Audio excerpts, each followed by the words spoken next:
So I'm going to be giving an update on lentils and faba beans today. So the majority of acres for faba bean acres in Saskatchewan are still seeded to snowbird, which occupies 77% of the acres. Only 2% are seeded to CDC snowdrop, and this has been decreasing each year. Whoops, sorry about that. All right. The colored flower tannin types only occupy 5% of the faba bean acres in Saskatchewan, so that's fairly low.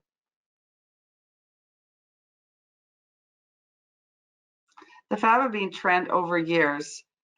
This chart here shows us that faba bean acres in Saskatchewan dropped in 2021 after a 5-year high of 52,000 acres in 2020, and I think some of this may be due to dry conditions already starting in 2020.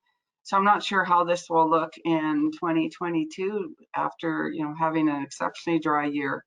So hopefully we'll eventually be able to see an upward trend again in faba beans, but right now it's been decreasing. So this table shows the performance data from the regional variety trials, and here you can see that in the tannin types, the variety Vertigo is showing particularly good yield at 105% of the Czech Fabel. The new variety Victus is not as high yielding, however, it has the low vicine convicine trait, which will become more important for end use applications. So it's one to keep an eye on. In the white flower types, 219-16 is looking good at 102% of snowbird. DL Tesoro also has good yield. However, it is a late variety and matures 6 days later than snowbird.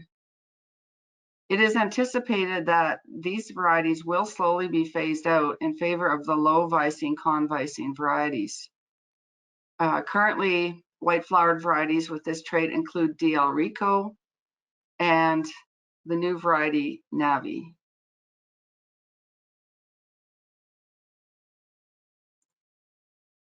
For future faba bean candidates, there are several low vicine convicine white flowered zero tannin faba bean varieties on the horizon for release through SPG's variety release program.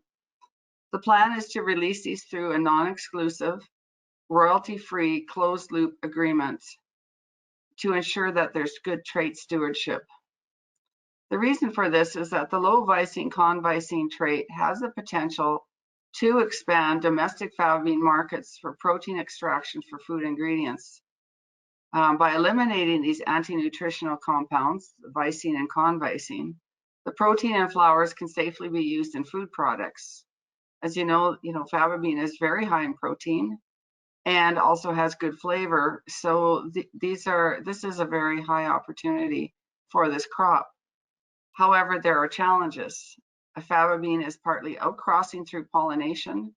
Therefore, distances of a minimum of 2 kilometers are recommended to avoid contamination with high vicine types, and which would eventually then cause a loss of market access. So we really want to protect this new emerging opportunity. So the two candidates that are shown on this slide and that are circled in red show a potentially high yielding line, 1089-1-2.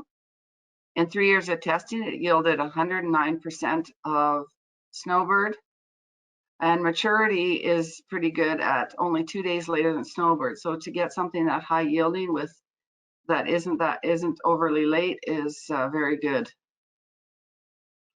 This is a small seeded type, as are all of the candidate varieties from CDC, with seed size at approximately 75 to 80% of snowbird.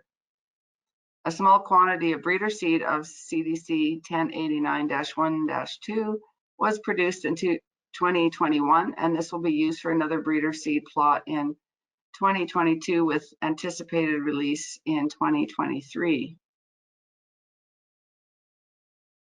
So the other candidate is CDC 1142-16. So this will be the first of the low vicing convising faba beans to be released by SPG. So as I said in the previous slide, this will be offered to non-exclusive, royalty-free closed loop agreement, and that will be this spring, pending approval by the Pulse and Special Crops Committee of PGDC in early March. So a small amount of seed was produced in 2021. An RFP will be launched following recommendation for registration, and then applications can be submitted.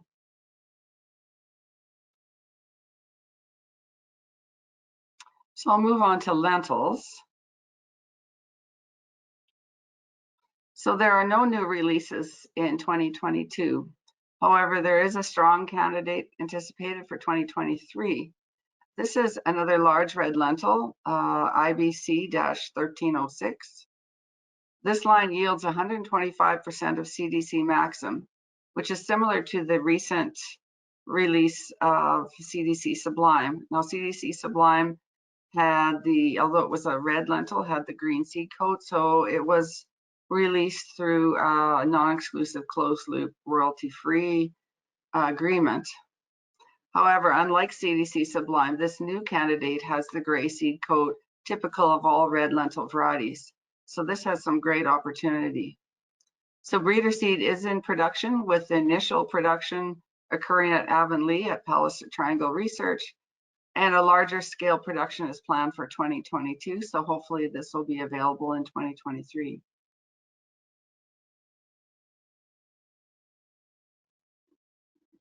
And there's this showing a nice picture of the increase that was done at Avonlea. So just to talk a bit about trends in small red lentils. So although CDC Maxim continues to dominate the small red lentil acreage, it also continues to decline year over year in favor of the higher yielding varieties CDC Proclaim and CDC Impulse. So it's good to see that we are getting some good adoption of higher yielding varieties. CDC Red Moon is also increasing, although very slowly. And I think this is mainly due to lack of herbicide tolerance. But there does seem to be some renewed interest in this variety because of its high yield and emergence of other herbicide options to control weeds. For the large green lentils, CDC Green Star continues to dominate. This variety has been a consistent high yielding variety and remains a good option for growers. However, some of these acres are starting to be replaced with CDC Lima, which was released in 2018 and is just emerging at this point, and has the advantage of Clearfield herbicide tolerance trait. So I think we're going to continue to see uptake of that one, and then eventually last year's release of CDC Grim. And that concludes what I have to say on these two crops. It doesn't look like I have any questions, but please feel free to contact me anytime if you have questions. I will be happy to answer them or get the information in order to get the answer to you.